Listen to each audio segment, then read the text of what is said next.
بسم الله الرحمن الرحيم أنيقو قرع عبد السلام حسن محمد أهنا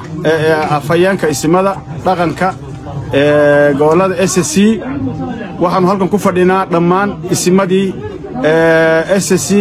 iyo guddiga 330 ahaa guddigoodii fulinta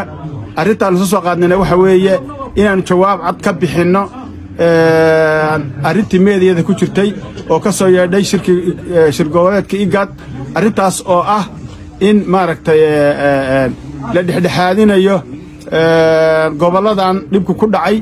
iyo Somaliland marka ugu horeysa waxaan leenahay arinta waxba kama jiraan cidna la soo xidhiidhay haba yaraatee oo arintaas nagala soo xidhiidhay ma jirto hadday dawlad tahay iyo hadday shakhsiyaad tahay iyo hadday urur tahay toona cid nagala soo xidhiidhay ma jirto qodobka labaad waxa weeye waa mahadinaynaa IGAD inay miiska soo saarto dhibaatadii iyo dacaddigii halka ka dhacay ay aragto ishana ay ku hayso wixii dhacay iyo wixii dhici doonaba waxaan leenahay waa maadsantihiin wixii dhici doona ee loo marbarsiyoonayna isha ku haya waa qodobka labaad qodobka saddexaad waxaan leeyahay annagu Somaliland baa la dhexdhexaadinaya dhibaato dhexdeeda ka jirta annagu haddaan nahay gobolada SSC